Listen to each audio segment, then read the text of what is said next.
Hello everyone, very very good afternoon. कैसे हो? Hope करता हूँ आप सब लोग अच्छे ही होंगे। सो फ्रेंड्स, आज की इस वीडियो में हम लोग सॉल्व करेंगे ईवीएस के टॉप 30 क्वेश्चन। ये सारे के सारे क्वेश्चन आपके प्रीवियस क्वेश्चन है, यानी कि पिछले सीटेट में ये सारे के सारे क्वेश्चन पूछे जा चुके हैं। तो पूरी वीडियो ध्यान से देखना और 30 में से जितने भी क्वेश्चन आपके करेक्ट हों कमेंट बॉक्स में अपना स्कोर ज़रूर बता देना। और आप सभी को पता है कि सीटेट का जो ऑनलाइन फॉर्म है वो स्टार्ट हो गए हैं, तो आप लोग अपने अपने फॉर्म भर सकते हैं। कुछ भी डाउट्स हैं तो आप लोग कमेंट बॉक्स में अपना डाउट क्लियर कर सकते हैं। ओके ना? यहाँ पे डेली क्लासेस का टाइमिंग आप सब लोग देख सकते हैं। डेली सुबह आपकी 9 बजे क्लास होती है, उसके बाद 2:30 बजे क्लास होती है, उसके बाद शाम 7 बजे आपकी क्लास होती है। ओके, तो इस बार सीटेट एग्जाम को क्वालिफाई करना है तो अभी कभी इस चैनल से आप लोग जुड़ जाएं। इस चैनल से आपको निश्चित ही मदद मिलेगी। जो भी सीटेट फॉर्म की अपडेट आएगी, जो भी यूपी टेट फॉर्म की अपडेट आएगी, वो अपडेट आपको सबसे पहले हमारे चैनल के माध्यम से देखने को मिलेगी। देखिए, यहाँ से प्रश्न आना ही आना है। क्वेश्चन बहुत पूछा जाता है, हर बार सीटेट में ये क्वेश्चन पूछा जाता है कि नीचे दिए गए जीवों के समूहों में से किनकी दृष्टि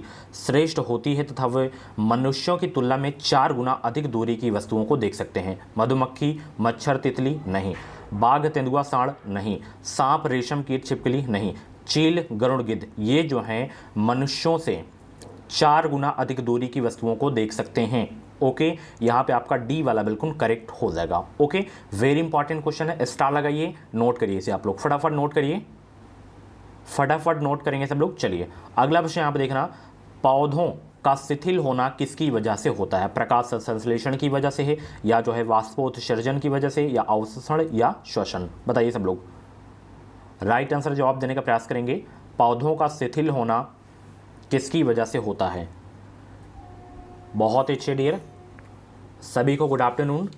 एक विश्वास के साथ आप लोग हमारे चैनल से जुड़े रहें, हमारे चैनल से आपको निश्चित ही मदद मिलेगी। तो यहाँ पे पौधों का शिथिल होना, क्या होना? शिथिल होना किसकी वजह से होता है? ये आपका होता है वाष्पोत्सर्जन के कारण होता है। आंसर बी करेक्ट हो जाएगा। अगला प्रश्न यहाँ पे देखना, पौधे भोजन का निर्माण करने के लिए निम्नलिखित में से किससे ऊर्जा प्राप्त करते हैं? ये क्वेश्चन पिछली बार के टेट एग्जाम में पूछा गया था। ओके, तो मैं सारे के सारे प्रीवियस क्वेश्चन ही करवाता हूँ और प्रीवियस क्वेश्चन ही रिपीट होता है सीटेट में। अगर केवल प्रीवियस क्वेश्चन लगा के गए, सीटेट 100% आप पास करके आएंगे, ये मेरी गारंटी है। बट कम से कम आपको 20 सेट तो आपको लगाना ही लगाना है। 20 सेट मैं बता रहा हूँ, 20 सेट लगा के जाना, यानी कि 20 पेपर।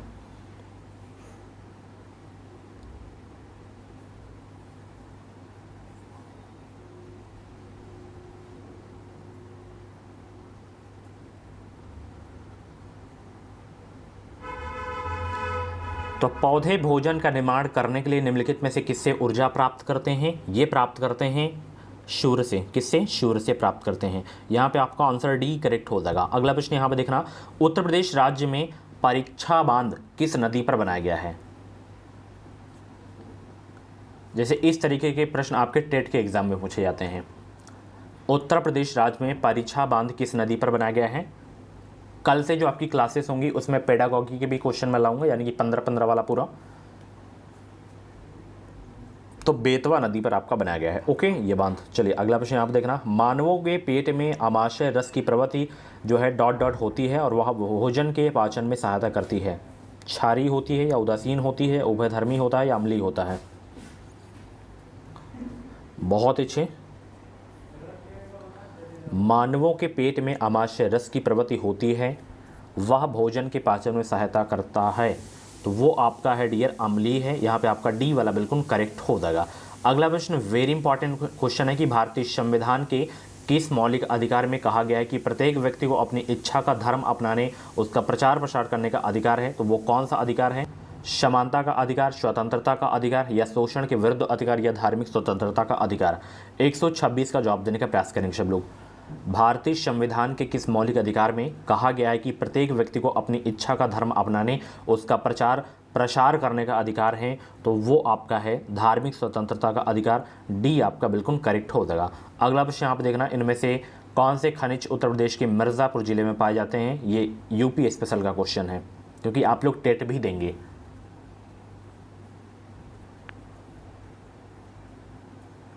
तो साथ साथ आपको दोनों एग्जाम की तैयारी कराता रहूँगा मैं। सभी लोग आंसर देने का प्रयास करेंगे। इनमें से कौन से खनिज उत्तर प्रदेश के मिर्ज़ापुर ज़िले में पाए जाते हैं? तो वो आपके जो खनिज हैं, जैसे चूना पत्थर हो गया, डोलोमाइट हो गया, संगमरमर हो गया, ये मिर्ज़ापुर ज़िले में पाए जाते हैं। यहाँ पे आपका सी वाला बिल्कुल करेक्ट हो जाएगा। चिल्का झील कहाँ स्थित है बताइए? चिल्का झील कहाँ स्थित है? पश्चिम बंगाल में या आंध्र प्रदेश में या उड़ीसा में या तमिलनाडु में? बताएंगे सब लोग।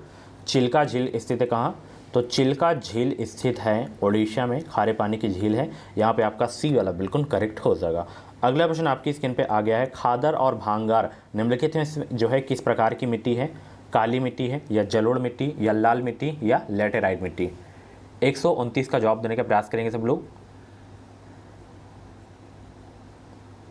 खादर और भांगार निम्नलिखित में से किस प्रकार की मिट्टी है? ये जो है जलोढ़ मिट्टी है। यहाँ पे आपका बी वाला बिल्कुल करेक्ट हो जाएगा। अगला प्रश्न आप देखना, संविधान सभा के पहले अध्यक्ष कौन थे? बताइए सब लोग। संविधान सभा के पहले अध्यक्ष कौन थे? तो वो थे आपके डॉक्टर राजेंद्र प्रसाद। यहाँ पे 130 का सी आपका बिल्कुल करेक्ट हो जाएगा। ओके, चलिए अगला प्रश्न आप देख सकते हैं, एकल कोशिकीय प्राणियों में जीवन की समस्त जैविक क्रियाएं जैसे पाचन, श्वसन और जनन कितनी कोशिकाओं द्वारा किया जा सकते हैं? 1, 2, 3, 4 बताइए कितने जो हैं कोशिकाओं द्वारा किए जा सकते हैं? 131 का जवाब देने का प्रयास करेंगे सब लोग। एकल कोशिकीय प्राणियों में जीवन की समस्त जैविक क्रियाएं जैसे पाचन, श्वसन और जनन कितनी कोशिकाओं द्वारा किए जाते हैं? 1 कोशिकाओं द्वारा किए जा सकते हैं। 131 का ये आपका बिल्कुल करेक्ट हो जाएगा।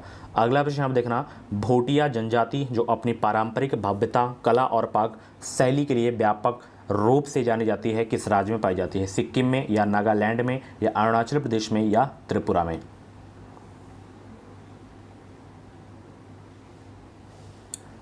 तो ये किस राज्य में पाई जाती है? ये डियर पाई जाती है सिक्किम राज्य में। यहाँ पे ए आपका बिल्कुल करेक्ट हो जाएगा। अगला प्रश्न आप देखना, उत्तर वैदिक काल के वेद विरोधी और ब्रह्मांड जो है विरोधी धार्मिक अध्यापकों को किस नाम से जाना जाता था? यजमान के नाम से, अथर्वाण के नाम से या श्रमण के नाम से या श्रेष्ठीन के नाम से? तो ये जाने जाते थे श्रमण के नाम से। यहाँ पे आपका 133 का बी आपका बिल्कुल करेक्ट हो जाएगा। वैदिक गणित का महत्वपूर्ण अंग कौन सा है? बताएंगे सब लोग। वैदिक गणित का महत्वपूर्ण अंग है शतपथ ब्रह्मांड या सूत्र अथर्ववेद या छांदोग्य उपनिषद?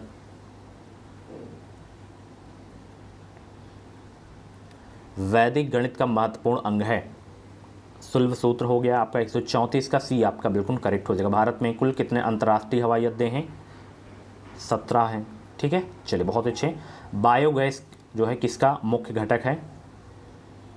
H2S का या N2O का या CO2 का या CH4 का?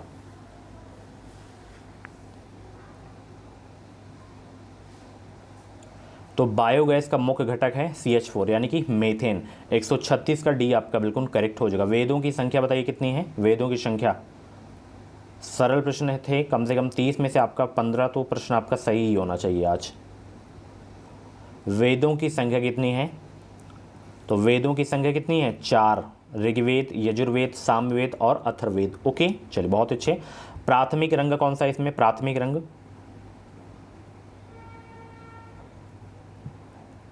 तो 3 आपके प्राथमिक रंग होते हैं, एक नीला, हरा और लाल। तो यहाँ पे आपका लाल है, हरा भी है, नीला भी है, तो ये सभी आपके सही हो जाएंगे। ठीक है, चलिए बहुत अच्छे।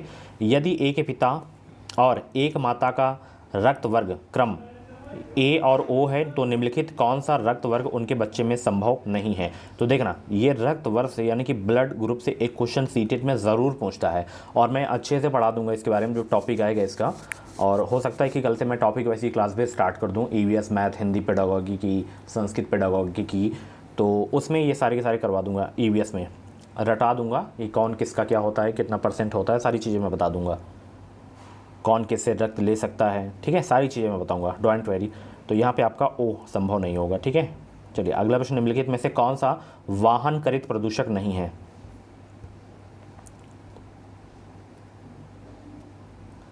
निम्नलिखित में से कौन सा वाहन करित प्रदूषक नहीं है? तो यहाँ पे आपका नहीं है जो, वो है कार्बन डाइऑक्साइड। ठीक है, अगला प्रश्न यहाँ पे देखना, जल में किस जो है रोगजनक क्या है? जल में किस रोगजनक सूक्ष्मजीव की उपस्थिति जो है दूषण की द्वारा सूचक है? तो वो आपका है कोलीफॉर्म जीवाणु। 141 का ए आपका बिल्कुल करेक्ट हो जाएगा। विश्व वन्य जीव सप्ताह मनाया जाता है, स्टार लगा के नोट कर लेना। ये क्वेश्चन सीटेट यूपीटेट दोनों में पूछा जाता है, खासकर सीटेट में ज़्यादा पूछा जाता है ये। विश्व वन्य जीव सप्ताह कब मनाया जाता है? ये मनाया जाता है अक्टूबर के प्रथम सप्ताह में। 142 का बी आपका बिल्कुल करेक्ट हो जाएगा। भारत में सबसे बड़े क्षेत्र में फैले हुए वन कौन से हैं? उष्णकटिबंधीय सदाबहार वन, उष्णकटिबंधीय पर्णपाती वन या मैंग्रोव वन?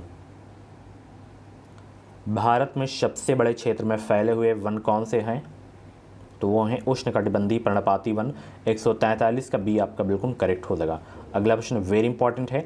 जो व्यक्ति जंगल में कम से कम 25 वर्षों से रह रहे हैं उनका उस जंगल भूमि पर और उसमें पैदा होने वाली सभी वस्तुओं का पर जो है अधिकार है या जनादेश किसके द्वारा जो है दिया गया है? बताइए किसके द्वारा दिया गया है? ये भी सीटेट में बहुत पूछता है, स्टार लगा के इस प्रश्न को भी आप लोग नोट कर लेना। तो वो जो अधिनियम है, कौन सा अधिनियम है? जंगल अधिकार अधिनियम 2007। ठीक है, इसके बारे में भी पढ़ाऊंगा। जंगल जो वन वाले क्वेश्चन हैं इनसे क्वेश्चन आते हैं, जैसे यही अब जंगल अधिकार अधिनियम में 2007 वाले से प्रश्न आते हैं। अगला प्रश्न देखना, इस बार भी 20 अगस्त वाले में पूछा गया था। निम्नलिखित देशों में से किसकी जैव विविधता सर्वाधिक है? ब्राज़ील, रूस, भारत, दक्षिण अफ्रीका? तो ये है ब्राज़ील की जैव विविधता सर्वाधिक किसकी है? ब्राज़ील की। अगला प्रश्न, घटपर्णी पौधा यानी कि नीफेथिन्स, ये जो है क्या होता है? ये सीटेट में बहुत पूछा जाता है, स्टार लगा लीजिएगा। ये सीटेट में बहुत पूछा जाता है, गलत नहीं होना चाहिए आपसे। तो घटपर्णी पौधा जो होता है ये मेढकों, कीड़े मकोड़े हो गए और चूहों को ये चालाकी से फंसाकर खा जाता है। ठीक है, यहाँ पे आपका डी वाला बिल्कुल करेक्ट हो जाएगा।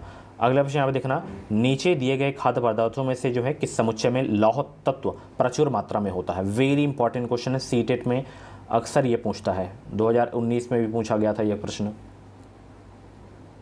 जो 20 में पेपर हुआ था, तो ये क्वेश्चन बहुत पूछा जाता है। तो लौह जो तत्व प्रचुर मात्रा में जो होता है ये इसमें होता है, आंवला पालक गुण में होता है। ठीक है, चलिए बहुत अच्छे। अगला प्रश्न है, एक झील में द्वितीय पोषक स्तर कौन सा है? एक झील में द्वितीय पोषक स्तर है कवक, नितलक, जंतुप्लवक, पादप्लवक। एक झील में द्वितीय पोषक स्तर जो होता है वो होता है आपका जंतुप्लवक। यहाँ पे 148 का सी आपका बिल्कुल करेक्ट हो जाएगा। अगला प्रश्न यहाँ पे देखना, स्थलीय हरे पादपों की पत्तियों द्वारा उपलब्ध सौर ऊर्जा का कितना भाग खाद्य ऊर्जा में परिवर्तित किया जाता है? 45, 10, 1, 99%। 149 का यहाँ पे सी आपका बिल्कुल करेक्ट हो जाएगा। ठीक है, चलिए असत्य कथन का चयन करें। यहाँ पे 4 कथन है, जैसे परितंत्र में विभिन्न घटक अन्योश्रयित होते हैं, ऊर्जा का ह्रास एक परितंत्र में पोष स्तरों की संख्या को सीमित करता है, ओजोन क्षरण में सीएफसी का जो है प्रमुख योगदान है, मानव क्रियाकलापों द्वारा उत्पन्न कचरा सदैव जैव निम्नकरणीय है। तो बताइए कौन सा कथन इसमें असत्य है? तो इसमें जो असत्य है ये वाला, मानव क्रियाकलापों द्वारा उत्पन्न कचरा सदैव जैव निम्नकरणीय है। ओके, ये आपका गलत है। सो फ्रेंड्स, ये थे आपके जो है ईवीएस के टॉप 30 क्वेश्चन। कैसी लगी क्लास? कमेंट बॉक्स में अपना फीडबैक जरूर देना। इसकी पीडीएफ भी आपको टेलीग्राम ग्रुप पे मिल जाएगी। टेलीग्राम ग्रुप का नाम है education with Sahil, link video के डिस्क्रिप्शन बॉक्स में दे दिया हूँ। इस बार सीटेट एग्जाम क्वालिफाई करना है बेहतरीन अंकों के साथ, तो अभी कभी चैनल को सब्सक्राइब कर लीजिए। इस चैनल से आपको निश्चित ही मदद मिलेगी। डेली क्लासेस का नोटिफिकेशन आपको टाइम टाइम से मिलता रहेंगे एंड जो भी फॉर्म की अपडेट आएंगी वो अपडेट भी आपको मिलते रहेंगे। ओके, चलिए thank you so much, bye bye, take care. मिलते हैं अगली वीडियो में। और अभी जल्दबाजी में फॉर्म मत भरिएगा, आपका जो सेंटर होगा वो होम डिस्ट्रिक्ट में ही होगा, मतलब जहां चाहेंगे वहां आपको मिल जाएगा, क्योंकि ऑफलाइन पेपर हो रहा है इस बार। ठीक है ना, पहले आओ पहले पाओ वाला ऑप्शन इस बार नहीं है। Okay, thank you so much. अपना स्कोर आप लोग ज़रूर बताना, और भी प्लेलिस्ट में जाके आप लोग वीडियोस देख सकते हैं, जैसे सिलेबस की वीडियो कल मैंने अपलोड की है, सिलेबस लिंक दे दिया हूँ वीडियो के डिस्क्रिप्शन बॉक्स में सिलेबस की, तो जाके देखिए आप लोग और अपनी ज़बरदस्त तैयारी स्टार्ट करिए। 21 जनवरी को पेपर है। Bye bye, take care, thank you so much, thanks for watching.